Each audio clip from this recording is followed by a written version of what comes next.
Close your eyes and imagine the slow turn of a globe lit by candlelight. The faint shimmer of gold glints off the oceans, tracing routes carved by men who believed the world itself could be owned. From the roar of the Atlantic to the silence of the Pacific, there once stretched an empire so vast, so drenched in wealth and contradiction, that it seemed less like a kingdom and more like a fever dream. This was Spain, a land that rose from the ashes of medieval kingdoms, burned with divine conviction, and reached across continents until the sun could no longer find its edge. But this is not just the story of conquest. It is the story of hunger for faith, for silver, for immortality. Sit back, relax, and let's drift into a time when ships creaked under the weight of treasure, when kings prayed for glory yet drowned in debt, when entire civilizations were reshaped beneath the red and gold flag of Castile. It begins in the late 15th century, when Ferdinand and Isabella joined crowns, united their realms, and unleashed an empire unlike any the world had seen. Columbus sailed west in 1492, carrying not just explorers, but priests, swordsmen, and the hopes of a kingdom eager to prove that God was on their side. What followed was an unfolding miracle and a tragedy, a tidal wave of discovery that swept across oceans, crushing worlds and building new ones in its wake. Gold from Mexico, silver from Peru, and souls from everywhere in between became the lifeblood of an empire that believed it ruled by divine right. Yet behind the glory lay the shadows, the endless wars in Europe, the Inquisitions, the whispers of rebellion in the colonies. Spain's reach was immense, but so too was its fragility. Beneath the shining armor of empire, cracks had already begun to spread, and as we follow its rise from dusty castles of Castile to the palaces of Mexico City and the distant coasts of the Philippines, we begin to see the paradox that defined it all, an empire that conquered the world, yet never conquered itself. So, as the candle burns lower and the waves of history begin to murmur, let's begin the journey into the empire that never truly slept. The Spanish Empire was not built in silence. It roared to life with the clash of steel, the chants of priests, and the desperate cries of those caught in its path. When Columbus returned from his first voyage, carrying strange artifacts and stories of new lands, Spain saw not just discovery, but destiny. The age of faith and the age of greed became one. The Catholic monarchs believed they had been chosen to spread Christianity to every corner of the earth, to turn pagans into believers and unknown lands into extensions of their kingdom. But beneath this holy mission, another truth stirred. Gold, it glittered in the dreams of kings, conquistadors and beggars alike.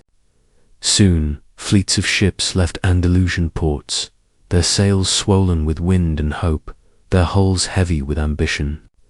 Each voyage carried men chasing both salvation and soldiers, friars, explorers, and opportunists, all bound by the promise of eternal reward. The Aztec and Inca empires stood as vast, sophisticated civilizations, but to the Spaniards, they were obstacles standing between God's will and Spain's glory. The conquest was swift, brutal, and absolute. Courts marched into Tenochtitlan with fire and deceit. Pizarro brought the Inca to their knees with betrayal and steel. What they found stunned: Europe temples lined with gold, palaces shimmering like the sun itself, and cities that rivaled the grandeur of Rome. But the cost was immeasurable. Entire cultures collapsed beneath disease, warfare, and forced conversion. Churches rose on the ruins of temples, crosses replaced sunstones, and the Spanish crown grew drunk on the wealth pouring in from across the ocean. Yet this river of treasure brought not peace, but hunger for more. Spain's kings waged endless wars to defend their faith and expand their dominion, fighting the Ottomans, the Dutch, the French, and even the very Protestants who broke from their church. The empire's heart beat with the rhythm of galleons sailing between Seville and the New World, carrying silver, spices, and silk, but also secrets, smuggled goods, and forbidden desires. Every coin minted bore the weight of stolen lives, and as Spain's churches gleamed brighter, its fields grew emptier. The people who prayed for divine triumph began to pay for it with their blood. Still, Spain believed itself eternal, chosen, blessed beyond doubt. It did not yet see that every empire that rises on gold eventually drowns in it, and deep within its shining glory, the first shadows of decay had begun to stir. By the mid-16th century, Spain's empire stretched like a golden serpent across the earth. From the Andes to Manila, from Havana to Madrid, silver flowed through its veins, carrying with it both fortune and decay. In the mountain city of Potosi, laborers, many of them indigenous, forced under the brutal system known as the Mita, descended into the mountain that eats men. Inside, the air was thick with dust and death, and the glimmer of silver was the only light they saw. Every ingot extracted fed the insatiable appetite of a crown that believed wealth was the proof of divine favor. Galleons left the port of Callao, heavy with silver, guarded by fleets against pirates and storms. They crossed to Panama, trekked by mule across the isthmus, and sailed again from Havana to Seville. These treasure fleets were Spain's lifeline, its glory, and its curse. The more silver arrived, the more Spain spent in cathedrals, on armies, on wars fought in cold northern fields far from the sunlit waters of the Indies. The irony was merciless. The wealth of the world poured into Spain, but much of it left as quickly as it came, paying foreign merchants and soldiers while Spanish industry withered. The empire grew rich, but the nation grew poor. In Seville's counting houses, men calculated their fortunes on ledgers stained with salt water and blood. Smuggling became as common as prayer, as merchants defied the crown's strict control and made secret deals with the Dutch, the English, and even the enemies of Spain. Corruption seeped into every corner of the empire. Governors sold offices, priests traded indulgences, and royal officials lined their pockets as silver slipped through their fingers. The great writers of Spain's golden age, Cervantes, Quevedo, Lope de Vega, watched it all unfold, and their words carried both awe and bitterness. They lived in a nation that commanded the world, yet could not command itself. As the sun rose over the towers of Seville, the docks groaned with crates of treasure and the cries of slaves, and the priests blessed ships bound for faraway lands where souls were to be saved and kingdoms subdued. Yet even then, whispers spread among sailors and scholars alike that an empire so vast could not last, that its wealth was too heavy, that its soul was cracking under the weight of silver. And somewhere across the sea, rebellion and resentment were beginning to take root. As Spain's empire reached its zenith, its faith became both shield and sword. Religion was not merely belief, was the justification for conquest, the heartbeat of empire, the holy light that blinded as much as it illuminated. The Catholic monarchs had forged Spain in the fires of the Reconquista, driving out Moors and Jews in the name of purity, and that same fire burned now across oceans. Missionaries sailed alongside conquistadors, clutching crucifixes while soldiers drew steel, baptizing and killing sometimes in the same breath. In villages across the Americas, the old gods fell silent beneath the tolling of church bells, their temples torn down, their idols buried beneath altars. Yet in the flicker of candlelight, old traditions survived hidden in songs, in dances, in whispered prayers that blended saints with spirits. The Spanish believed they were saving souls, but in truth, they were rewriting the world. The Inquisition followed them, its shadows stretching across both hemispheres. In Mexico, in Lima, even in Manila, inquisitors questioned, judged, and burned in the name of divine order. Suspicion became law. Faith became fear. And as Europe split between Protestant and Catholic, Spain took upon itself the mission to defend the one true church. Its kings called themselves soldiers of God. Its ships sailed under banners of the cross, and its soldiers died believing heaven awaited them. Yet as its faith deepened, its burden grew heavier. Wars against heretics, wars against Turks, wars against anyone who did not bow to Rome. They drained the empire's gold, its blood, and its spirit. The dream of a united Christendom crumbled even as Spanish armies marched to preserve it. Across the Atlantic, the church grew rich, owning vast estates and commanding devotion from millions. But the people who worked the land, both native and African, saw little of heaven on earth.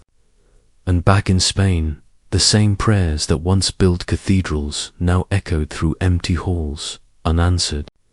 The empire that believed itself the hand of God was learning the truth whispered by history's cruelest teachers, that faith, when wielded as power, consumes even the faithful. The incense still rose, the hymns still played, but behind every sermon, the smoke of empire grew darker, and somewhere in the silence between prayers, the first doubts began to stir. Gold glittered at the heart of the Spanish dream. It was the promise whispered through storm-tossed nights at sea, the lure that drove men across endless waves, and the curse that haunted every triumph, when courts conquered the Aztecs, when Pizarro seized the Inca's empire. Gold flowed like a river through Spanish hands melted, stamped, and shipped back across the Atlantic in fleets that gleamed like floating treasure chests. Seville became the beating heart of this golden machine, its docks crowded with galleons, its markets swelling with silver from Potosi, emeralds from Colombia, spices from the Indies. Spain had more wealth than any kingdom before it, but wealth has a way of devouring those who chase it.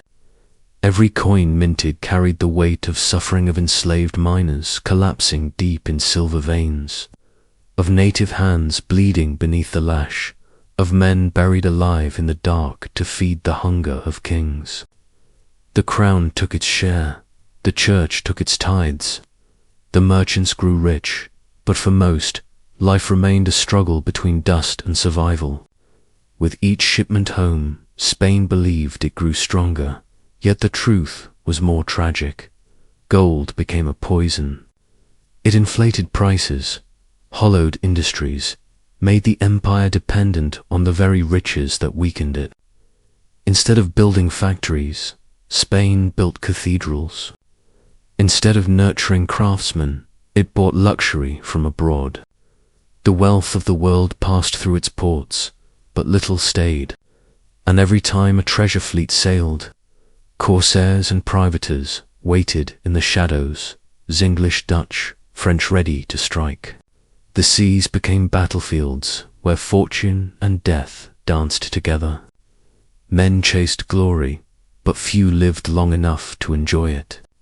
Those who did found their gold cursed, their estates decaying, their titles meaningless as Spain sank deeper into debt.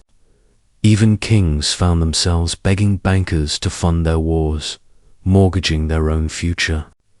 The empire of gold was built on shifting sand, and beneath the glittering surface, the cracks widened. In taverns and palaces alike, one question lingered, unspoken but sharp as a blade.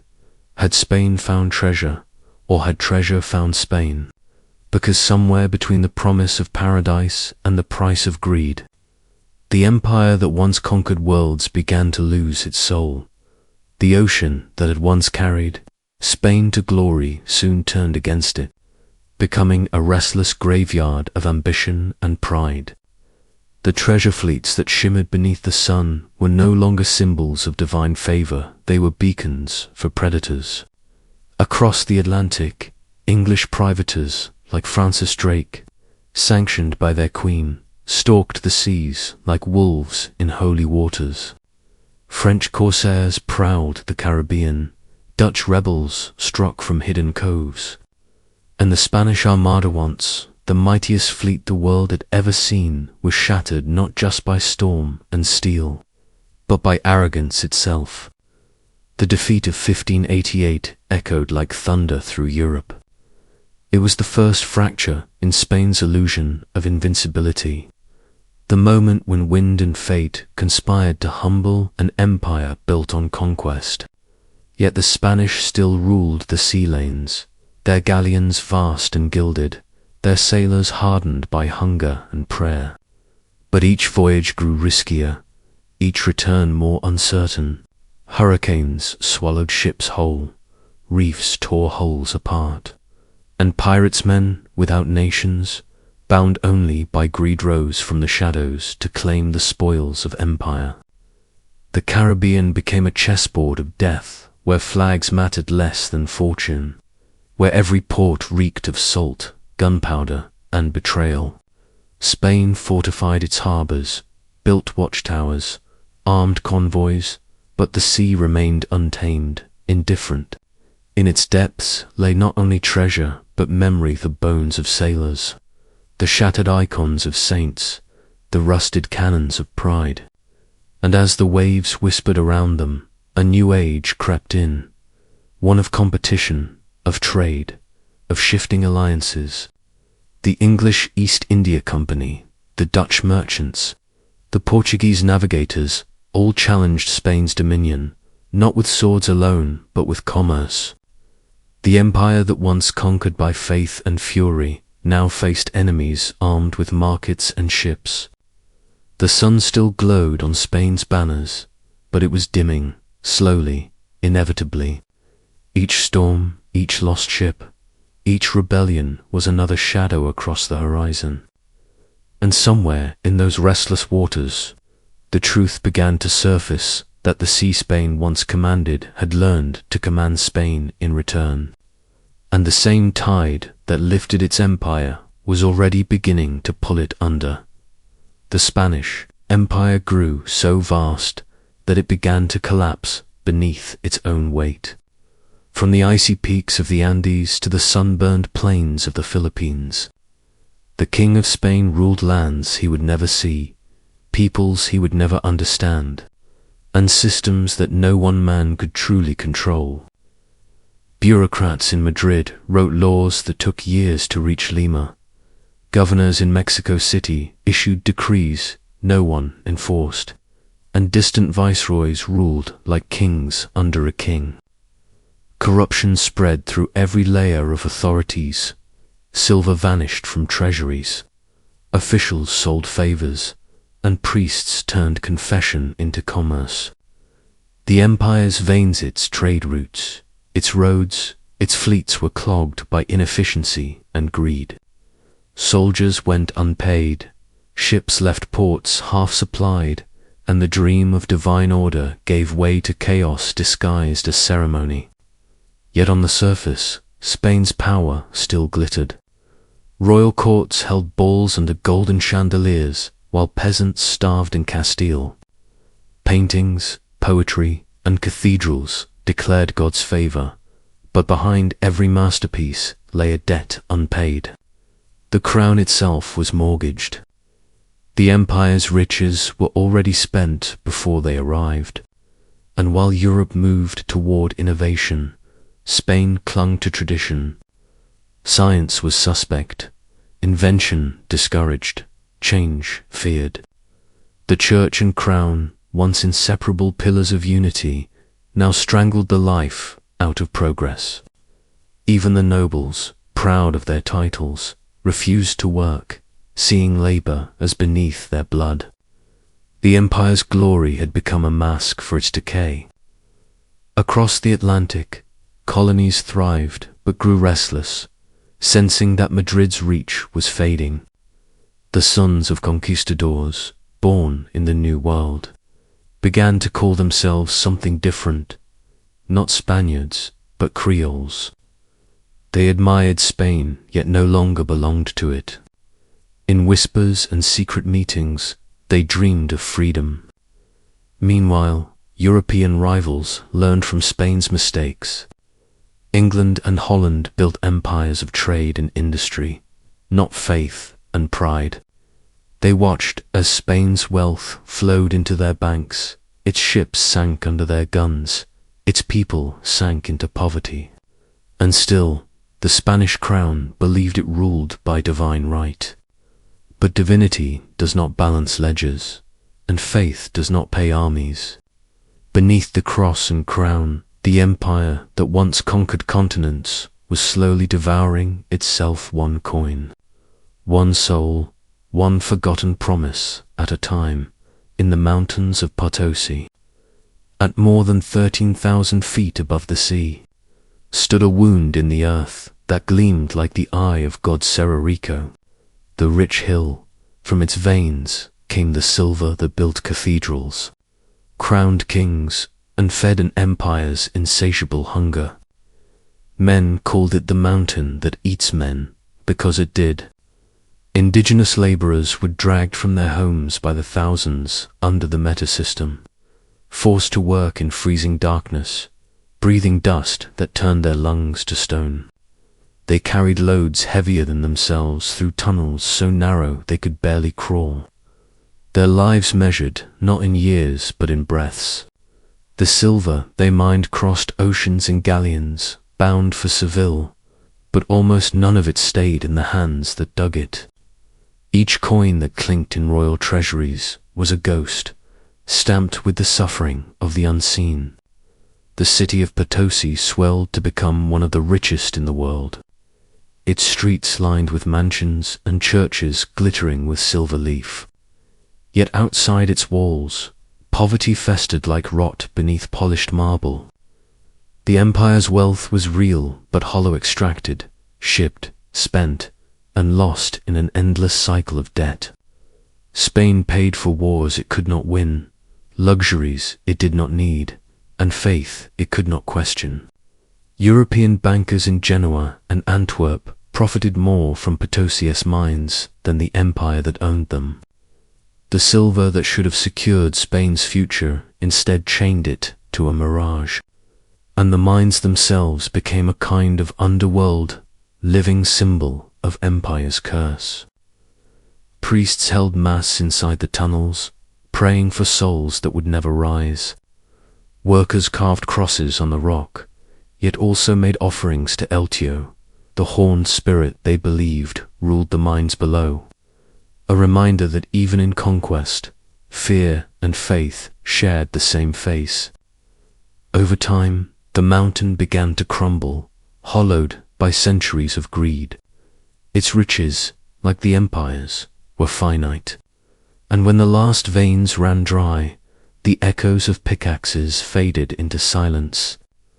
But by then, the damage was done. The wealth that built Spain's golden age had already ensured its fall. The silver that once promised salvation had blinded a nation to the slow, inevitable truth that no empire can shine forever. In the mountains of Potosi, at more than 13,000 feet above the sea, stood a wound in the earth that gleamed like the eye of God Serrarico. The rich hill, from its veins came the silver that built cathedrals, crowned kings, and fed an empire's insatiable hunger. Men called it the mountain that eats men, because it did. Indigenous laborers were dragged from their homes by the thousands under the metasystem, forced to work in freezing darkness, breathing dust that turned their lungs to stone. They carried loads heavier than themselves through tunnels so narrow they could barely crawl. Their lives measured not in years but in breaths. The silver they mined crossed oceans in galleons bound for Seville, but almost none of it stayed in the hands that dug it. Each coin that clinked in royal treasuries was a ghost, stamped with the suffering of the unseen. The city of Potosi swelled to become one of the richest in the world, its streets lined with mansions and churches glittering with silver leaf. Yet outside its walls, poverty festered like rot beneath polished marble. The empire's wealth was real, but hollow, extracted, shipped, spent, and lost in an endless cycle of debt. Spain paid for wars it could not win, luxuries it did not need, and faith it could not question. European bankers in Genoa and Antwerp profited more from Potosi's mines than the empire that owned them. The silver that should have secured Spain's future instead chained it to a mirage, and the mines themselves became a kind of underworld living symbol of empire's curse. Priests held mass inside the tunnels, praying for souls that would never rise. Workers carved crosses on the rock, yet also made offerings to Eltio, the horned spirit they believed ruled the mines below. A reminder that even in conquest, fear and faith shared the same face. Over time, the mountain began to crumble, hollowed by centuries of greed. Its riches, like the empire's, were finite, and when the last veins ran dry, the echoes of pickaxes faded into silence. But by then, the damage was done. The wealth that built Spain's golden age had already ensured its fall. The silver that once promised salvation had blinded a nation to the slow, inevitable truth that no empire can shine forever. In the Spanish Empire, faith was not merely belief, was weapon, armor, and compass. The cross marched alongside the crown, and wherever Spanish ships anchored, the shadow of the church soon followed. Missionaries stepped off the same decks as conquistadors, bearing crucifixes instead of muskets, but their purpose was no less absolute: to claim souls as the empire claimed land. In cathedrals built upon the ruins of temples, they preached of salvation while standing on the bones of the old gods. The Inquisition, both feared and revered, became the empire's silent enforcer. In dark chambers lit by candlelight, confessions were extracted from those who doubted the church's authority or whispered in forbidden tongues.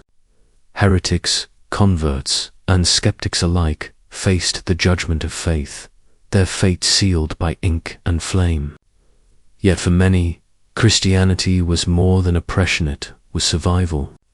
Indigenous peoples, enslaved Africans, and Creoles reshaped the religion, weaving their own beliefs into its rituals, creating something both holy and human, defiant and devout. The Virgin Mary took on the faces of many mothers, her image painted not in European paleness, but in the warmth of native skin. The sound of hymns mingled with the rhythm of drums, and beneath the towering spires of Spanish cathedrals, the conquered found quiet ways to resist. The priests themselves were not all cruel. Some fought for mercy, building schools and hospitals, teaching literacy and faith in equal measure. But even the kindest among them served a system that sought to purify by control. Every sermon, every baptism, every bell that tolled across the empire carried with it the weight of empire's will. In the Philippines, Mexico, Peru, and beyond, the church became the voice of both comfort and command. The faithful believed they were chosen by God. Their victims were told the same. Yet as centuries passed, cracks appeared in this holy order. The same faith that unified Spain's conquests began to fuel rebellion. The Bible, once the conqueror's tool, became a book of liberation in the hands of those who could now read it. And as the empire prayed for eternity, its subjects began to whisper a different kind of prayer, one not for salvation, but for freedom. Beneath the golden altars and crimson banners of conquest lay something quieter, yet just as powerful: paper, ink, and law. The Spanish Empire, unlike the barbaric image painted by its rivals, was an empire obsessed with order. Bureaucracy became its true weapon, an intricate web of councils, decrees, and signatures that stretched across oceans. From Madrid to Manila, from Lima to Havana, everything required permission, and everything left a record. The Council of the Indies in Spain sat at the heart of this empire of parchment, a room lined with scrolls and silence where men in robes debated the fates of continents.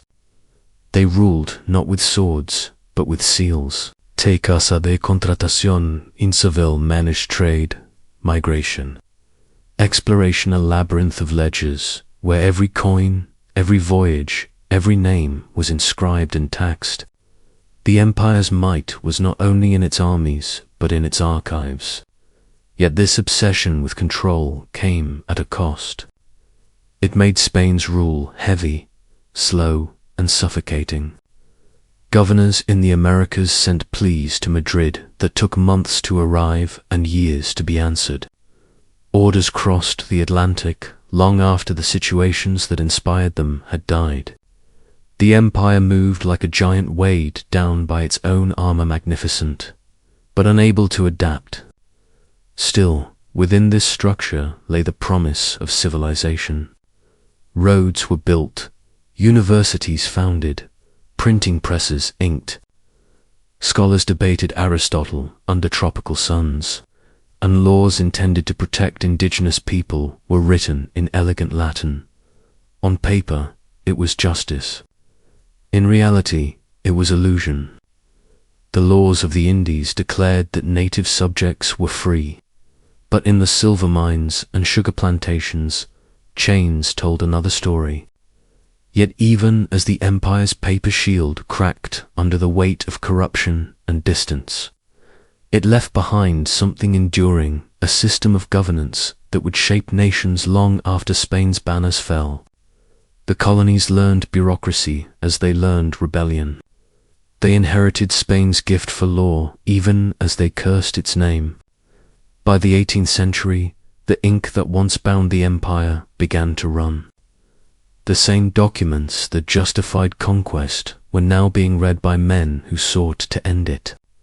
In the quiet halls of Spanish administration, revolution was already whispering between the lines. From the moment Columbus's ships kissed the shores of the New World, the meeting of civilizations became a mingling of bloodlines, faiths, and fates. The Spanish Empire was not only built by conquest, it was born in mixture.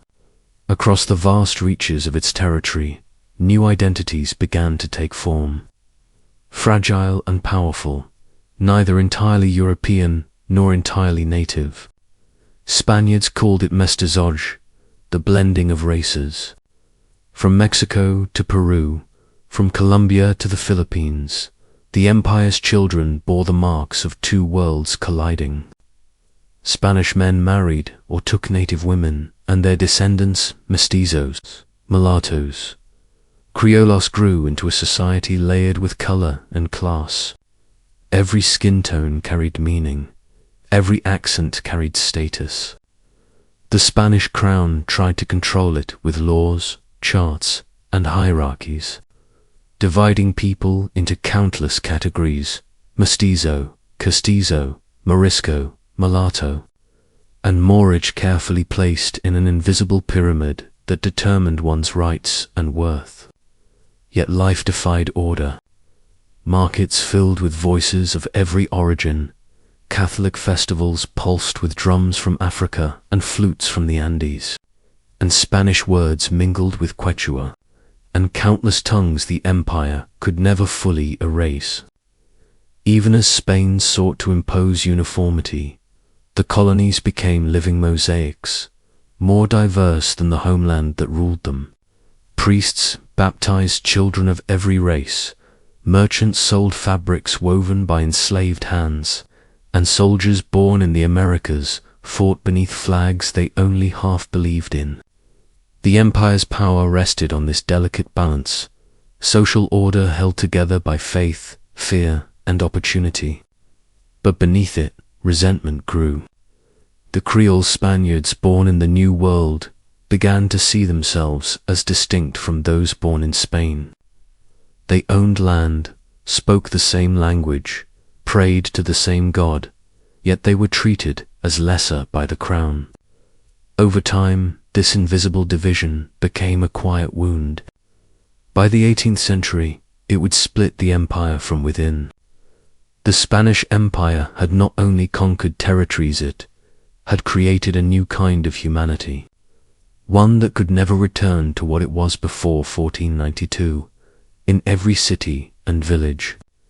In every mixed family, the story of Spain's glory and guilt was written on the faces of its people.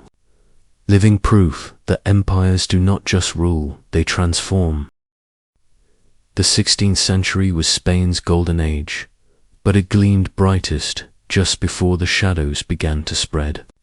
From the palaces of Madrid to the cathedrals of Seville, the wealth of the Americas flowed like a divine river, carrying dreams of endless splendor. Painters like Velázquez and El Greco captured the faces of kings and saints, while Cervantes wrote of impossible dreams and weary knights who mistook windmills for Anza, perfect reflection of Spain itself, chasing illusions across continents. Gold gilded the altars of churches, and silver shimmered through the marketplaces. But underneath the brilliance, the empire was rotting from within. The very wealth that made Spain powerful also made it weak. Armies were expensive, wars unending, and faith demanded both tithes and blood. The silver fleets that sailed from the New World were meant to fill Spain's treasury, but much of it was spent before it even arrived, pledged to foreign bankers, to mercenaries, to the endless wars in Flanders and Italy. Inflation spread like fever through the kingdom, prices rising faster than the crown could mint its coins. The common people starved amid riches, and nobles sank deeper into debt, their estates mortgaged to pay for silk and ceremony. The empire that had conquered the world was now being conquered by its own wealth. And yet, it was also a time of miracles and beauty. Cathedrals rose like mountains of faith, universities flourished, and music filled the night with sacred echo. The Spanish mind reached for eternity, but its hands were bound to gold. Across the ocean, cities like Lima, Mexico City, and Manila bloomed with Spanish architecture and local genius. Connected by the galleons that crossed from Acapulco to the Philippines, a silver bridge between worlds. But prosperity was an illusion, sustained by suffering. The mines devoured men faster than they could be replaced, and entire peoples vanished beneath the weight of empire. For every cathedral that touched heaven, 100 graves sank into the earth. And so the ghosts of the New World began to follow the Spanish home. They were not seen, but they were felt in the silence of palaces, in the trembling of prayers, in the uneasy stillness that came when gold could no longer silence the sound of guilt. At the dawn of the 17th century, Spain stood astride the earth, a colossus whose reach stretched from the deserts of Africa to the jungles of the Amazon, from the icy peaks of the Andes to the pearl-blue waters of the Pacific. It was said that the sun never set on the Spanish Empire because somewhere, in some distant corner of the world, a Spanish flag was always catching its light. The phrase was not a boast but a prophecy, one born of blood and ambition. In the east, the Philippines became Spain's gateway to Asia, a bridge between the empires of China and the merchants of Europe. Manila rose as a glittering jewel of trade where Mexican silver met Chinese silk, and the streets echoed with voices from across the world. The Manila galleons, vast floating fortresses, sailed once each year across the Pacific, linking Asia to the Americas in a rhythm as constant as prayer. Each voyage was perilous storms, pirates, starvation, but when they arrived, they brought with them the wealth of half the world. In the west, Mexico City shone as the empire's beating heart, built atop the ruins of Tenochtitlan, its streets lined with cathedrals and palaces, its air heavy with the mingling scents of incense and spice. Lima, Buenos Aires, and Bogotá mirrored its grandeur, their plazas crowned with stone crosses and Spanish arms. Yet, for all its splendor, the empire's greatness depended on a fragile balance oceans that had to remain open, colonies that had to stay obedient, and enemies that had to remain divided. Beneath the golden surface, cracks deepened. England and the Netherlands challenged Spain's supremacy at sea, while France probed its borders on land. Rebellions flared in the Americas, not yet for freedom, but for survival. And at home, the empire's own body began to tremble. Famine struck Castile, the population declined, and gold could no longer buy loyalty or peace. Still, Spain refused to see the gathering dusk. In its pride, it saw the world as ordained by heaven, its empire as eternal. But eternity has a cost, and even the brightest sun leaves shadows. The empire that had stretched across the world had begun to stretch itself too thin, and somewhere beyond the horizon, the light was already beginning to fade. Deep beneath the mountains of Peru and Mexico, in the cold and airless dark, lay the veins that kept the empire alive, rivers of silver that pulsed through the earth and fed the ambitions of kings. Potosi, a mountain so rich it was said to be made of solid metal, became the beating heart of Spain's wealth. From its slopes, millions of tons of silver were carved out by hands that trembled with exhaustion and fear.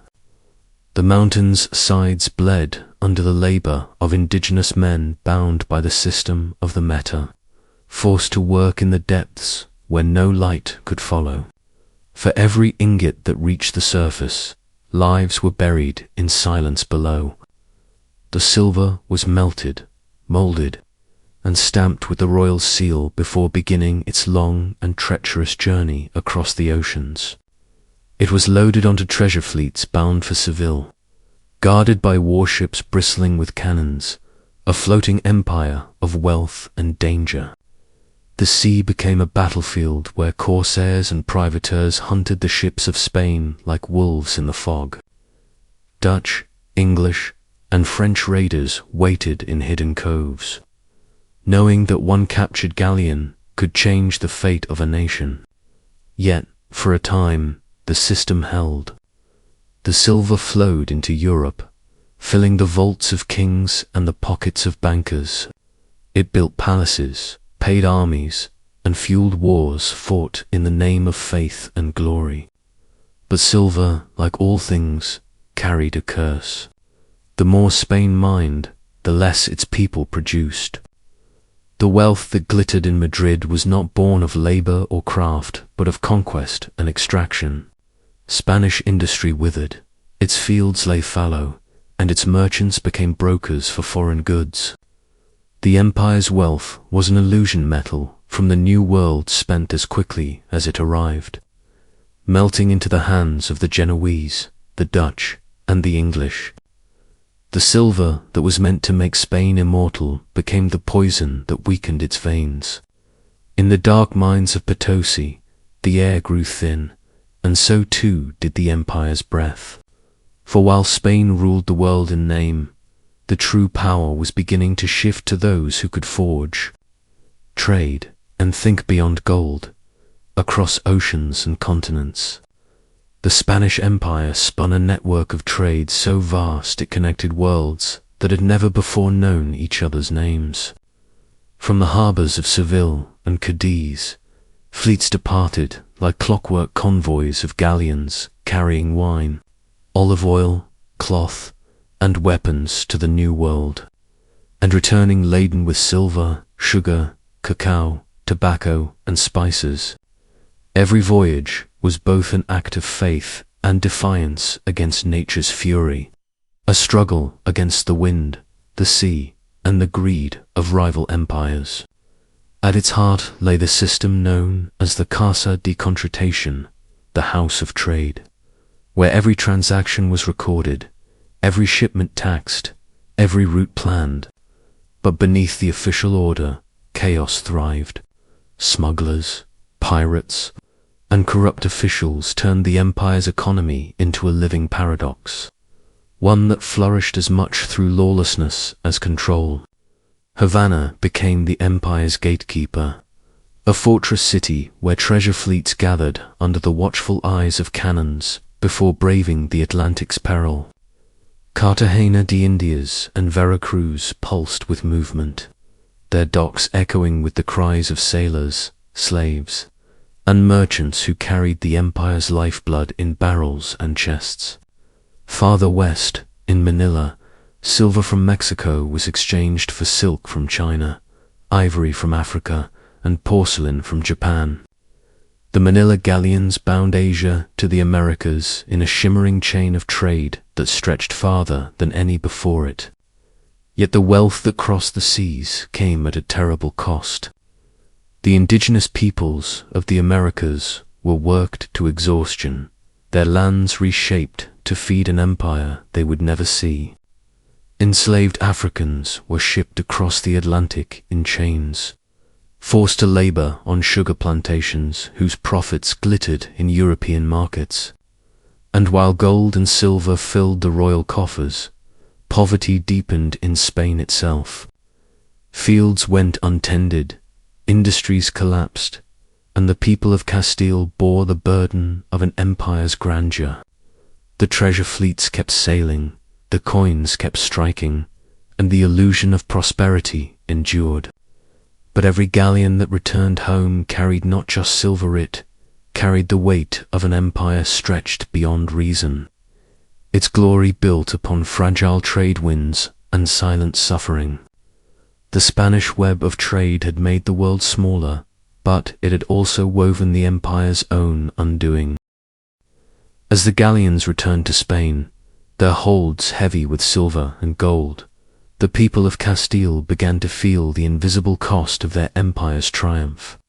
The streets of Seville glittered with wealth that did not belong to its citizens, the markets filled with foreign luxuries, yet hunger and poverty spread through the countryside. Gold had made Spain rich in illusion but poor in substance. The flow of treasure from the New World brought with it a wave of inflation, prices rising faster than any man's wage could follow. The coins that once held meaning now melted into debt, and Spain, master of the oceans, became a debtor to the merchants of Genoa, the bankers of Antwerp, and the financiers of Amsterdam. While its armies fought in Flanders and Italy, its artisans went hungry. While silver crossed the seas, its fields grew empty. The land itself seemed to rebel, as droughts and plague haunted the peninsula like ghosts of divine retribution. And still, the kings demanded more. To fund wars, palaces, and the faith of empire, taxes multiplied, pressing upon the peasants who already bent beneath the weight of hunger. The rich escaped through privilege, the poor endured through silence. The arbitrista Spain's early economists pleaded for reform, warning that the empire's lifeblood was draining away. They urged moderation, industry, restraint, but their words were drowned by the ringing of coins and the chanting of priests who saw the empire as God's design. The silver fleets became both salvation and curse, a cycle of dependence that fed the illusion of control, while surrendering it entirely to the flow of metal and the will of the markets beyond Spain's shores. In the Americas, the mines continued to devour lives. In Europe, Spain's rivals learned to use its own wealth against it, building industries, ships, and cities with Spanish silver. What had begun as divine conquest was turning into divine punishment. The empire, bloated on its own treasure, could no longer sustain its own weight. And as the century turned, the gleam of gold began to look less like glory and more like decay. Light too bright to last, burning through the very hands that had once reached for heaven. The 16th century had made Spain rich beyond imagination, but it had also made it the sword of Catholicism, the self-proclaimed guardian of God's truth. Within its dominions, faith was not merely belief, was law enforced by fear and ritual. The Spanish Inquisition, already centuries old, reached its height beneath the watchful eyes of King Philip II. The walls of Madrid and Toledo whispered with suspicion. The air itself seemed to carry the scent of burning flesh from autos da fe. Public ceremonies where heresy met its fiery end. Books were banned, ideas condemned, and even silence could be seen as rebellion. Yet for Philip, this was not cruelty, but duty, a divine mission to purify his realm and defend the Church from within and without. Spain saw itself as chosen, a nation forged by God to protect the faithful from the tide of Protestantism sweeping through Europe. And so it marched to war again and again against the Dutch, the English, the Ottoman siege campaign, a crusade clothed in the banners of faith. The seas churned with conflict, and Spain's armadas became floating cathedrals of power, carrying priests beside soldiers, crosses beside cannons. But faith could not shield ships from storms, nor protect empires from exhaustion. The invincible armada, sent to crush England in 1588, met winds stronger than any English fleet, and when the battered remains limped home, they carried not victory but prophecy, the sense that divine favor was fading. Yet Philip did not yield. He retreated into the granite walls of El Escorial, a palace monastery built like a tomb for his own ambition, where corridors echoed with the sound of prayer and the ticking of destiny. Outside, the world shifted. The Dutch declared independence, England grew stronger, and France's wars of religion slowly turned against Spanish influence. The faith that had once unified the empire began to fracture it. Too many wars, too much gold, too many decrees from a throne that could not see beyond its own sanctity. The war for God's will had consumed Spain's body and soul, and as the fires of the Inquisition dimmed, the smoke they left behind hung heavy over the empire, a haze through which the next century would stumble, uncertain whether it still followed divine light or the fading embers of its own creation. By the dawn of the 17th century, the Spanish Empire stood vast but hollow, a colossus of territory supported by fragile foundations. The golden age of conquest had passed, leaving behind an empire more concerned with survival than expansion.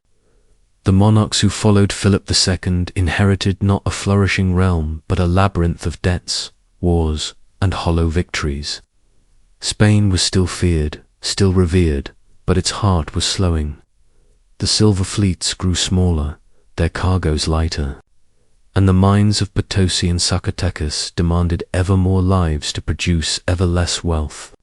The once invincible tercios, Spain's legendary infantry, bled out in endless wars across the Low Countries, their morale withering under unpaid wages and distant promises of glory, while other nations, England, France, the Netherlands, to trade and industry, Spain clung to its old ways, its nobility disdainful of labor, its merchants crushed by taxes, its peasants left to toil for a crown that no longer heard them. The world was changing, and Spain was standing still.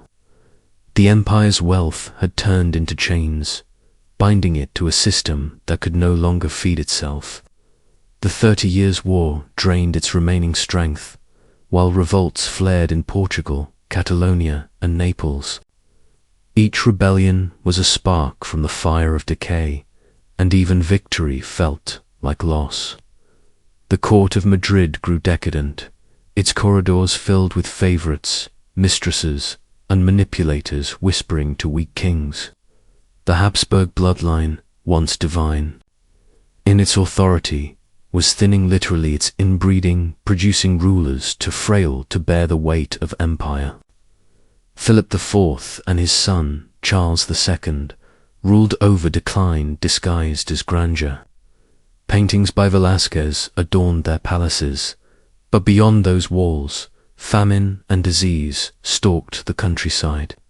Spain's dominions stretched across continents, yet its people starved.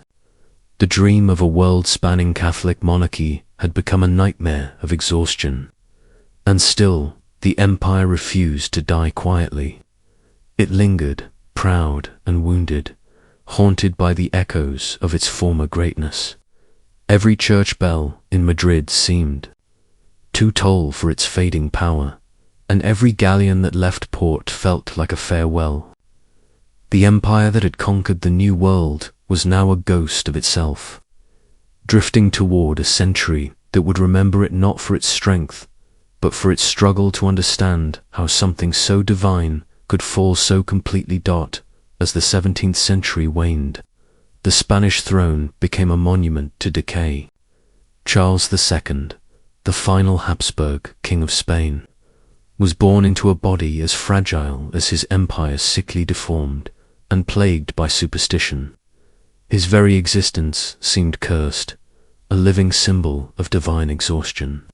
His eyes, dark and hollow, saw ghosts in his own halls, and priests circled him constantly, praying for miracles that never came. They called him El Hechizado, the bewitched, believing that witchcraft had stolen his strength. But in truth, it was history itself that had cursed him. His mind was as clouded as the kingdom's fate, and every decision he made or refused to make tightened the noose around Spain's future. The empire groaned beneath its own weight. Silver fleets dwindled, trade faltered, and foreign merchants took control of the seas Spain once ruled. At home, corruption had become normal, with ministers and nobles selling offices and titles as if auctioning off the empire piece by piece. The people prayed for deliverance, but heaven remained silent. The once mighty Spanish army, now underpaid and demoralized, could barely defend its borders. France, under the sun, King Louis XIV, watched like a vulture circling a dying beast, waiting for the inevitable moment when the Spanish crown would fall vacant. Charles, unable to produce an heir, became the center of a quiet war before the real war even began. A struggle between the powers of Europe for the future of Spain's inheritance. When he finally died in 1700, at just 38 years old, he left behind no children, no strength, and no hope. His death marked not just the end of a dynasty, but the end of an era, the fall of the Spanish Habsburgs, whose rule had once stretched from the Atlantic to the Pacific. What followed was chaos. The War of the Spanish Succession erupted like thunder over Europe, as France and Austria fought to claim the remnants of Spain's fading glory. Cities burned, alliances shattered, and the Spanish people, exhausted, impoverished, and forgotten, were left to watch foreign powers decide their fate. The empire that had once claimed to rule the world had become the prize in someone else's game. The last Habsburg was gone, and with him the dream of divine empire died too. What remained was a name, a memory, and the faint echo of a crown that no longer shone. When Charles II's frail body was finally laid to rest, the Spanish Empire was little more than an echo of its former might. And yet, the world's gaze turned once again toward Madrid. The Bourbon dynasty, led by Philip of Anjou, grandson of the French Sun King. Louis XIV ascended the throne as Philip V, bringing with him both promise and peril. His claim plunged Europe into the War of the Spanish Succession, a brutal struggle that pitted nations against one another for control of Spain's global inheritance. From Flanders to Italy, from the Caribbean to Catalonia, battlefields burned in the name of a dying empire's shadow. Though Spain itself was weary of war, it fought fiercely, desperate to retain its sovereignty even as foreign armies trampled its soil. When the Treaty of Utrecht was finally signed in 1713, Spain was allowed to keep its American colonies but was forced to surrender much of its European possessions. Milan, the Spanish Netherlands, all gone. The empire survived, but only as a ghost of its former self. Yet under the Bourbons, a strange transformation began. Philip V and his successors sought to breathe order and reason into the chaos they had inherited. They reformed administration, modernized trade, and sought to revive the fleet that once ruled the oceans. The new monarchy turned its eyes away from endless war and toward efficiency toward rebuilding rather than conquering. The Enlightenment flickered through Spanish palaces and academies, its soft glow reaching even across the Atlantic to Mexico City and Lima. But progress came with contradiction. The Bourbon reforms tightened control over the colonies, imposing stricter taxes, new trade rules, and heavier bureaucratic oversight. What the Crown saw as renewal, the colonies felt as suffocation. Beneath the polished surface of progress, unrest simmered quietly. In the plazas of Buenos Aires, the markets of Havana, and the mountains of Peru, whispers began to grow, whispers of freedom, of identity, of rebellion. The Bourbons had restored Spain's dignity, but in doing so, they had awakened forces that would soon tear their empire apart. For though the dawn had come, it carried the chill of a new kind of storm, one not of invasion, but of independence, rising from within the very lands Spain had once ruled with divine certainty, beneath the veneer of renewed order and imperial pride. A quiet discontent began to take root in the farthest corners of Spain's empire. In the great plazas of Mexico City and Lima, the people watched as their gold and silver flowed endlessly eastward to Madrid, enriching a crown that felt increasingly distant. The Bourbon reforms, meant to strengthen the empire, had instead tightened a noose around its colonies. Trade restrictions forced them to buy Spanish goods at inflated prices, new taxes drained their treasuries, and the appointment of Peninsula's officials, born in Spain over local Creoles, fueled resentment and humiliation. The Creoles, descendants of Spaniards born in the New World, had wealth, education, and pride, yet no real power. They began to see themselves not as Spaniards abroad, but as something new, something separate.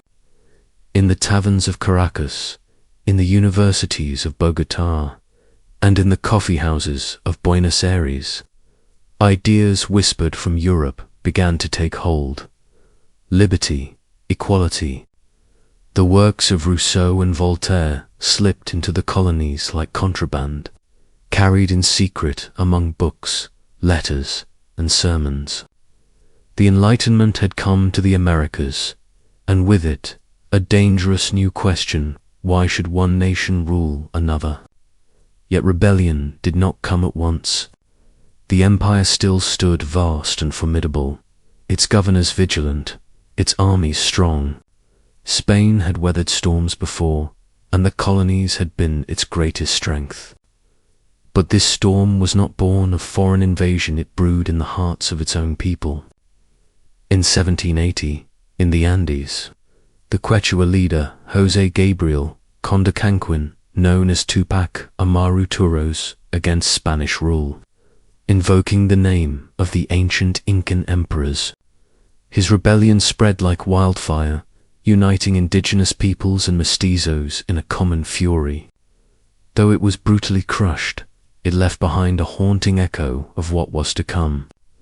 The colonies were learning to imagine themselves free. Across the Atlantic, Spain too was changing. The Napoleonic Wars tore Europe apart, and when Napoleon invaded Spain in 1808, placing his brother Joseph on the throne, chaos reigned. In that chaos, the colonies saw opportunity.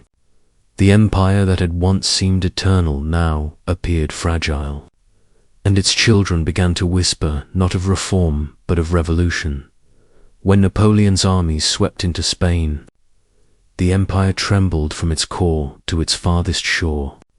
The Spanish king, Ferdinand VII, was captured, and a foreign monarch sat upon the throne.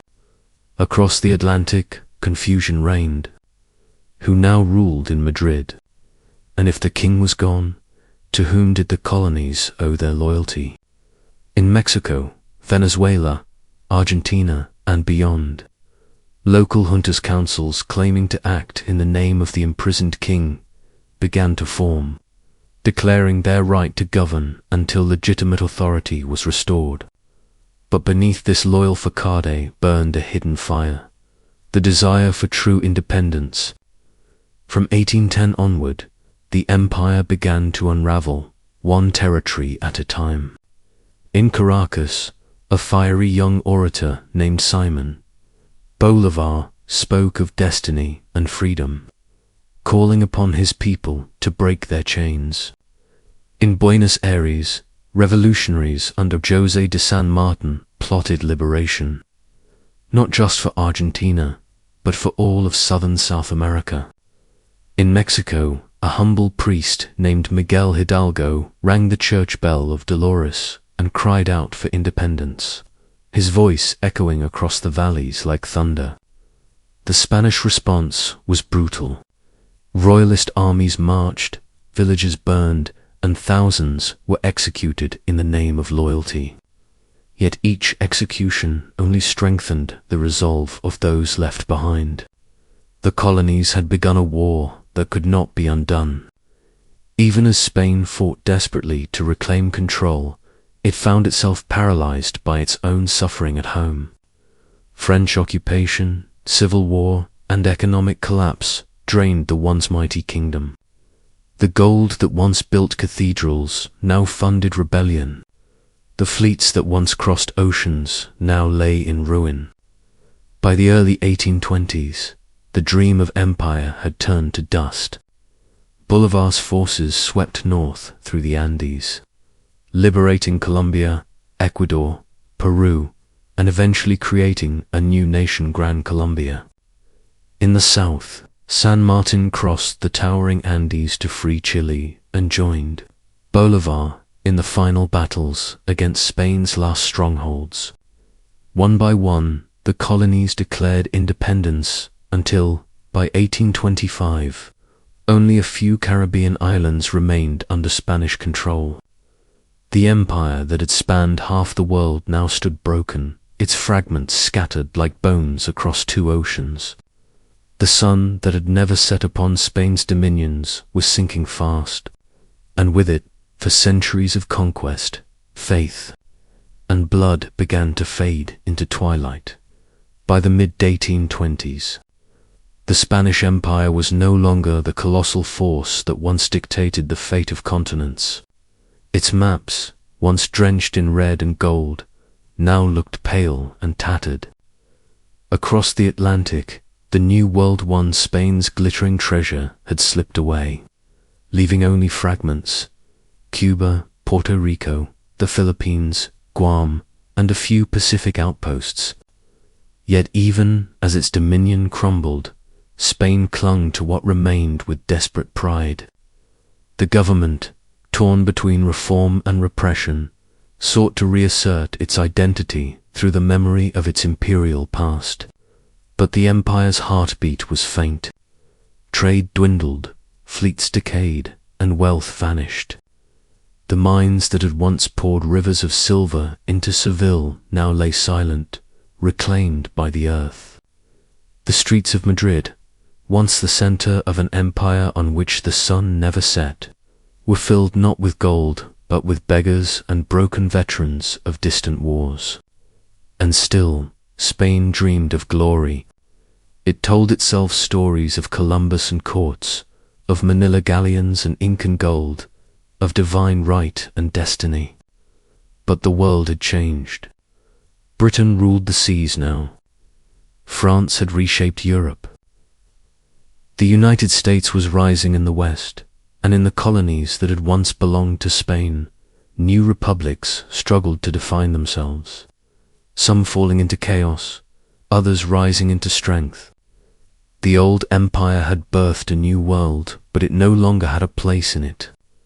Inside Spain, political unrest grew. The return of Ferdinand VII marked the restoration of absolutism, but his rule was fragile and cruel. Liberals and conservatives clashed in endless cycles of revolt and repression. The empire's last resources bled into internal strife, and its navy, once the envy of the world, was little more than a memory. Still, the colonies that remained were fiercely guarded. Cuba and the Philippines became the last symbols of imperial pride, their plantations and harbors sustaining what little strength Spain had left. Yet beneath the calm surface, rebellion brewed once again. In the sugar fields of Havana and the mountains of Luzon, new voices whispered of independence. The empire's light had dimmed, but it had not gone out entirely, and in that flickering glow, Spain would fight one final, desperate battle to keep its fading sun alive. As the 19th century waned, Spain's grip on its last colonies grew ever more tenuous. Cuba, the pearl of the Antilles, had become both its greatest prize and its greatest wound. Sugar plantations fueled the island's economy, enriching a small elite while enslaving and oppressing the majority. Discontent simmered for decades until, in 1868, it burst into flame with the 10 Years' War. Rebels, calling for independence and equality, waged a bitter struggle against Spanish troops. The conflict ended inconclusively, soaked in blood and grief, with neither side achieving peace. Yet the dream of freedom could not be silenced.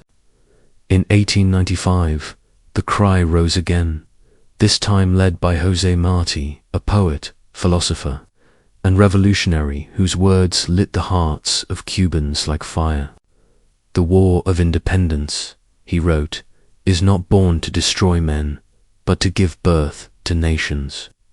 Spain, weakened by political division and economic decay, responded with brutality. General Valeriano Weyler imposed a ruthless reconcentration policy, forcing rural populations into camps where famine and disease spread like wildfire. The cruelty of his methods shocked the world. Across the ocean, a rising power watched closely the United States. In 1898, when the USS Maine exploded in Havana Harbor, American outrage erupted. Whether accident or sabotage, the event became the spark that ignited the Spanish-American War. The conflict was swift and catastrophic.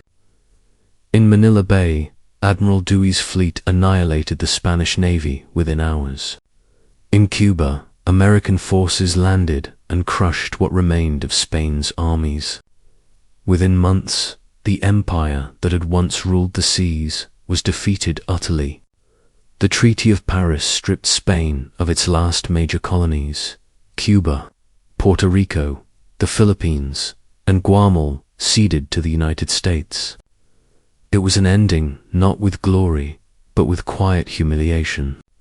The world that Spain had once claimed for God and King was gone, replaced by new empires, new powers, and new ideas. Yet within Spain, a strange calm followed the storm. Some called it liberation, release from centuries of overreach and exhaustion. Others called it a death, the final sunset of the empire on which the sun was never meant to set. In the stillness that followed, Spain faced a question it had long avoided. Who are we without our empire? In the wake of 1898, Spain stood hollow, a shell of its imperial past. The loss of its final colonies struck the nation not only politically, but spiritually. It was called El Disaster, the disaster, and it hung over the country like a funeral shroud. The streets of Madrid were filled with confusion and bitterness. Some blamed weak governments, others foreign betrayal, but most simply mourned the loss of purpose. For 4 centuries, Spain's identity had been bound to its empire.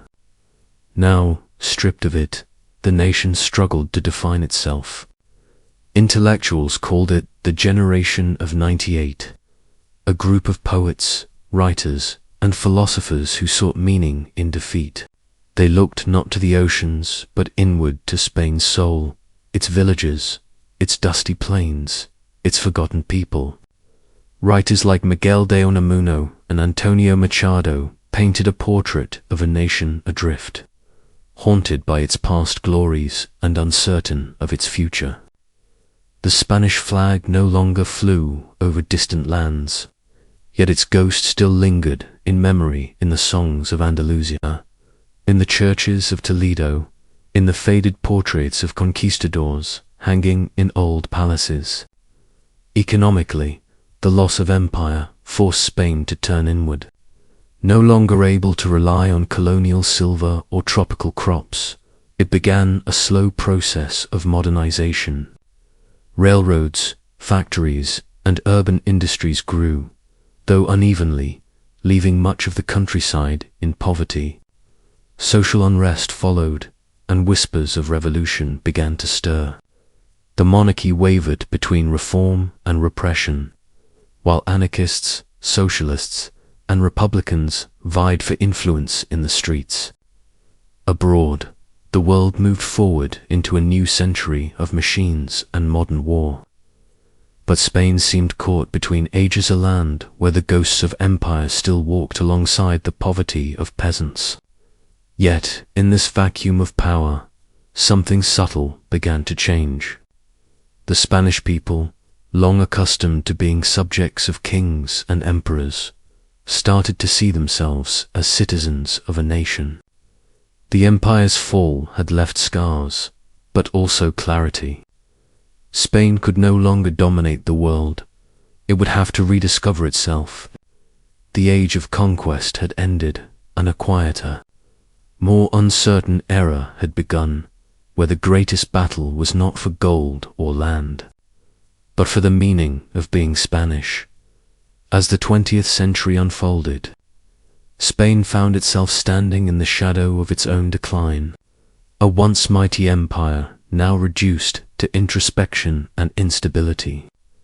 The echoes of empire still reverberated through the collective consciousness, but the grandeur had decayed into nostalgia and bitterness. The streets of Seville and Madrid carried the scent of lost centuries, the grandeur of palaces contrasting with the hunger of the poor who lived in their shadows. The aristocracy clung to titles that no longer meant power, while the workers began to awaken to new ideas spreading from Europe's socialism, anarchism, nationalism, more promising a rebirth of purpose. The church, once the empire's spiritual anchor, became both a refuge and a target, accused of holding Spain in the chains of the past. Monarchs came and went, their rule fragile and contested. Alfonso XIII would rise to the throne with hope, but his reign became mired in the same cycles of corruption and stagnation that had plagued his predecessors. Spain's loss of empire had left an emptiness that no domestic policy could fill. The country teetered between monarchy and republic, between tradition and revolution, as though unable to decide who it truly was, without colonies to govern or enemies to conquer. The memories of conquest were both a source of pride and poison reminders of greatness, but also of arrogance and cruelty. Meanwhile, intellectuals and artists began dissecting the old myths.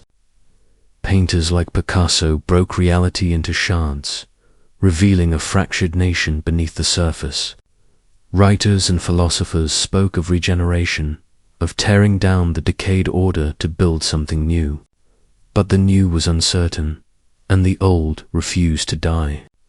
Across the countryside, peasants still lived as they had centuries before, their hands rough from tilling land that belonged to distant landlords. In the cities, strikes and protests became common as the gap between rich and poor widened. The empire was gone, but the hierarchies it had built still lingered like ghosts that refused to be exorcised. The Spanish people were searching for an identity beyond conquest, beyond empire, beyond the church's shadow, and that search would lead them down dark and bloody roads. The lessons of centuries seemed forgotten, and the ghosts of empire watched as Spain's future began to fracture once again. By the 1930s, Spain had reached a breaking point. The old empire was gone, but the wounds it left had never healed. A monarchy weakened by years of indecision gave way to a republic that promised reform but found itself strangled by the weight of centuries.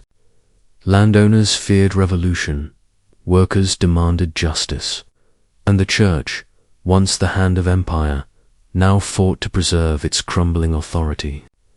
The ghosts of conquistadors seemed to stir again, but this time they marched not across oceans, but through the streets of Spain itself. In 1936, the fragile balance shattered. Generals rose against the Republic, and the nation split in two, brother against brother, neighbor against neighbor. It was not just a war for power, but for the soul of Spain. The civil war was brutal, intimate, and merciless. A conflict where villages became battlefields and faith turned into a weapon. Bombs fell on Guernica, and Picasso immortalized the horror-twisted, screaming portrait of a nation destroying itself. The echoes of empire were unmistakable. The same zeal that had driven conquistadors now fueled both fascists and revolutionaries, each convinced they were the true heirs of Spain's destiny. Francisco Franco, the general who would rise from the chaos, saw himself as a restorer of order, a man chosen to resurrect Spain's lost glory. Under his rule, Spain became a different kind of empire. Empire turned inward, obsessed with control, silence, and unity. He wrapped himself in symbols of Catholicism and the Reconquista, claiming to defend the same faith that had once justified global conquest. But his empire was built not on discovery, but repression. For decades, Spain lived under his shadow, a country where whispers replaced open speech and history itself was rewritten to serve the state. Yet even in darkness, the old spirit of resilience survived. The Spanish people endured, carrying centuries of survival in their blood.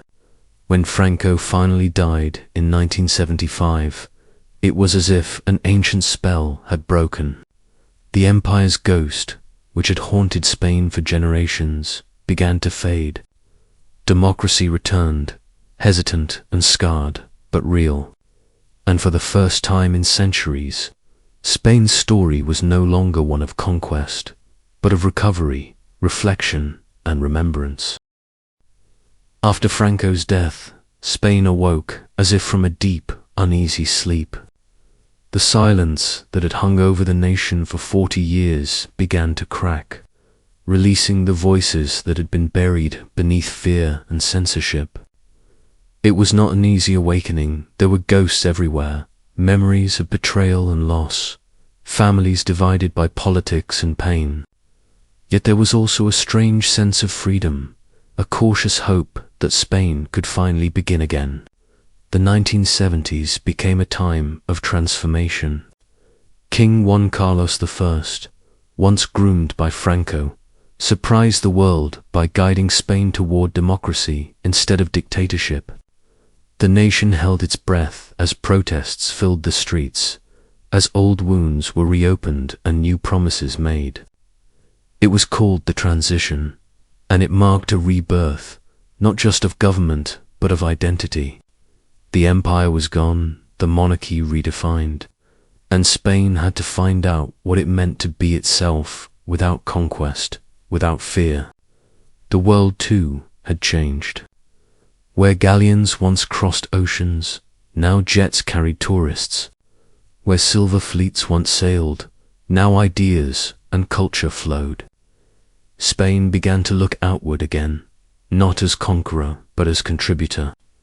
Its art, music, and literature flourished. Flamenco and surrealism, Gaudí's architecture, Almodóvar's films all became symbols of a country rediscovering its soul.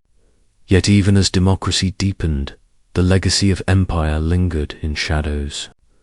Former colonies in Latin America still spoke Spanish, still carried traces of a shared and painful past. The language of Castile had become a bridge across continents, binding millions to a history they both celebrated and mourned. In Africa, the remnants of Spain's colonial presence were fading, but disputes like Ceuta and Melilla remained as stubborn echoes of empire.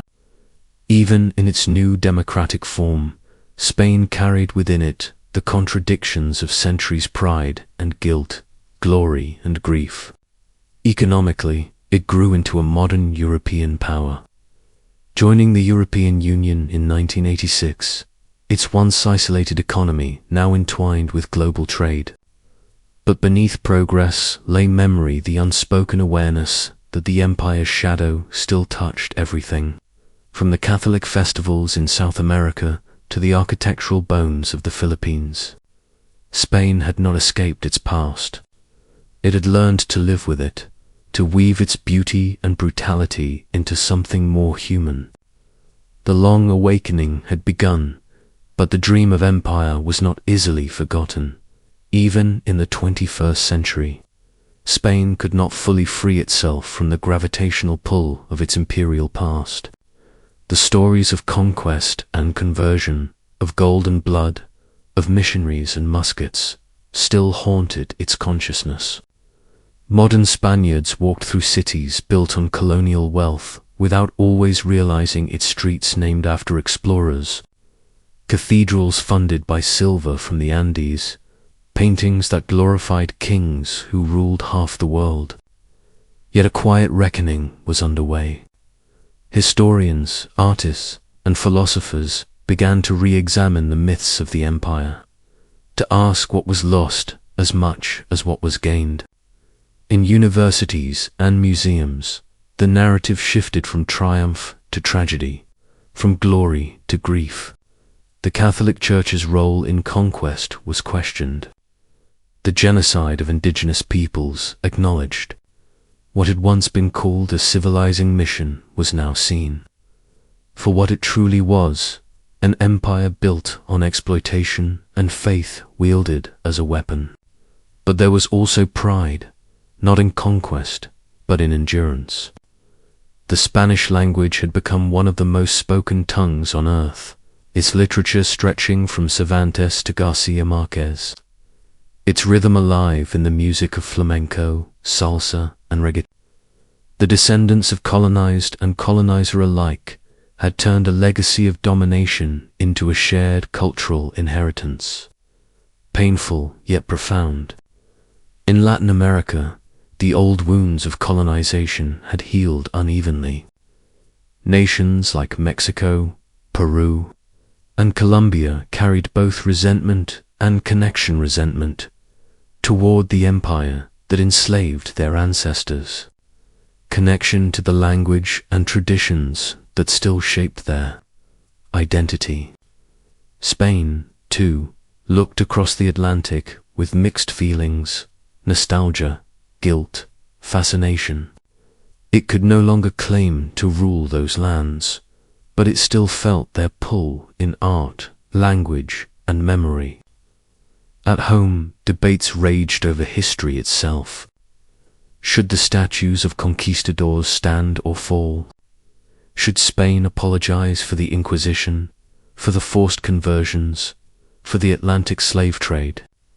Some said yes, others said no. What mattered was understanding, not erasure. Spain's identity had always been fluid, a mosaic of Moorish arches, Roman ruins, Gothic spires, and modern glass towers. It was a country that had lived many lives, each leaving a scar and a song. The empire was gone, but its ghost remained not as a spectre of domination, but as a reminder of what power costs, and what memory refuses to forget. Tonight, as the world sleeps, the story of the Spanish Empire still whispers through the corridors of time, echoing softly through oceans it once commanded and lands it once claimed. The empire that began with a queen's gamble and a sailor's compass had reshaped continents, rewritten faith, and redrawn the map of human destiny. Its rise was dazzling, blaze of discovery, conquest, and ambition, but its fall was slow, silent, and inevitable, swallowed by the same currents of change it had once unleashed upon others. The spirit of that empire lingers, not in the palaces of Madrid or the ruins of Manila, but in the invisible threads that bind together the modern world.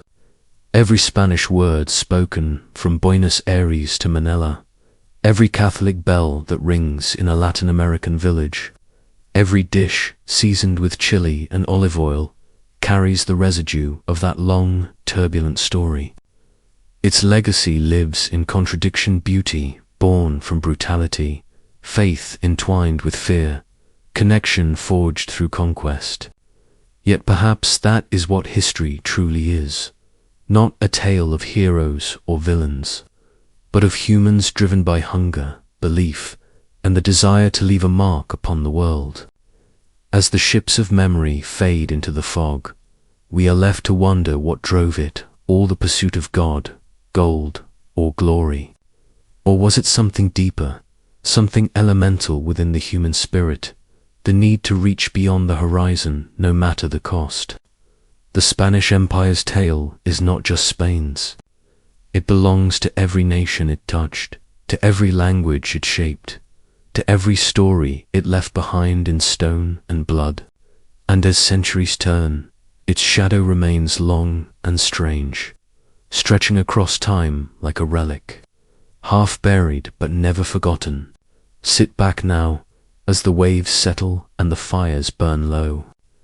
Imagine those galleons drifting beneath a moonlit sky, sails torn but still holding the wind.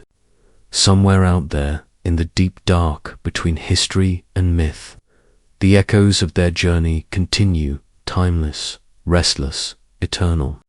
Because empires may fall, but their stories never truly die. They wait, like whispers in the dark, for someone to listen once more.